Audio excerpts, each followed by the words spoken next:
قل یا ایھا الناس، فرمائیے اے لوگو، ان کنتم فی شک من دینی،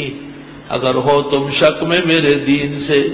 فلا اعبد الذین تعبدون من دون اللہ، پس میں عبادت نہیں کر سکتا ان لوگوں کی جن کی تم عبادت کرتے ہو اللہ کے سوا، ولیکن اعبد اللہ الذی یتوفاکم، لیکن میں عبادت کرتا ہوں اس اللہ کی جو تم کو فوت کرتے ہیں،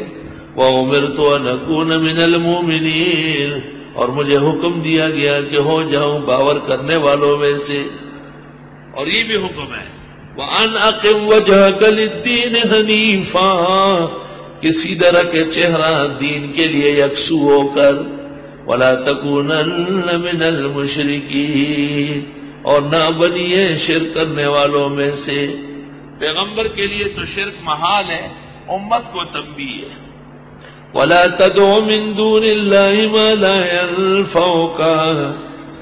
اور آپ نہ پکاری اللہ کے سوا ان کو جو فائدہ نہ دے آپ کو، وَلَا يَضُرُّكَ، نہ ضرر دے سکے، فَإِن فَعَلْتَ فَإِنَّكَ إِذًا مِنَ الظَّالِمِينَ، اگر آپ نے ایسا کیا تو آپ ہوں گے بے انصافوں میں سے۔ وَإِن يَمْسَسْكَ اللَّهُ بِضُرٍّ فَلَا كَاشِفَ لَهُ إِلَّا هُوَ، اگر پہنچا دے آپ کو اللہ تکلیف تو نہیں ہے دور کرنے والا اس کو مگر وہی۔ وَإِن يُرِدْكَ بِخَيْرٍ، اور اگر وہ ارادہ کرے تجھ کو بھلا دینا، فَلَا رَادَّ لِفَضْلِهِ، نہیں ہے کوئی پس پا کرنے والا اس کے فضل کو، یصیب بہ من یشاء، پہنچاتے ہیں وہ یہ تکلیف جس کو چاہے،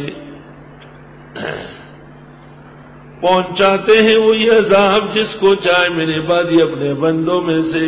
وہو الغفور الرحیم، اور وہ بخشنے والا رحم والا ہے۔ فرمایا کہ تکلیف دے تو کوئی ہٹا نہیں سکتا، خیر پہنچائے تو کوئی واپس کرا نہیں سکتا، وَهُوَ الْغَفُورُ الرَّحِيمُ۔ قُلْ يَا أَيُّهَا النَّاسُ، فرمائے اے لوگو، قَدْ جَاءَكُمُ الْحَقُّ مِنْ رَبِّكُمْ، یقیناً آگیا آپ کے پاس حق تمہارے رب کے ہاں سے، فَمَنِ اهْتَدَىٰ، پس جو کوئی ہدایت پائے، فَإِنَّمَا يَهْتَدِي لِنَفْسِهِ، پس وہ ہدایت پائے گا اپنے لیے، وَمَنْ ضَلَّ، جو بہک گیا، فَإِنَّمَا يَدِلُّ عَلَيْهَا، پس بشک بھٹکاوا اس پر ہوگا، وَمَا أَنَا عَلَيْكُمْ بِوَكِيلٍ، اور میں نہیں ہوں تم پر مسلط۔ وَاتَّبِعْ مَا يُوحَىٰ إِلَيْكَ، اتباع کیجئے وہ جو وحی آتی ہے آپ کو، وَاصْبِرْ، جم کے رہے، حَتَّى يَحْكُمَ اللَّهُ، یہاں تک کہ فیصلہ کرے اللہ، وَهُوَ خَيْرُ الْحَاكِمِينَ، اور وہ بہترین فیصلہ کرنے والا ہے۔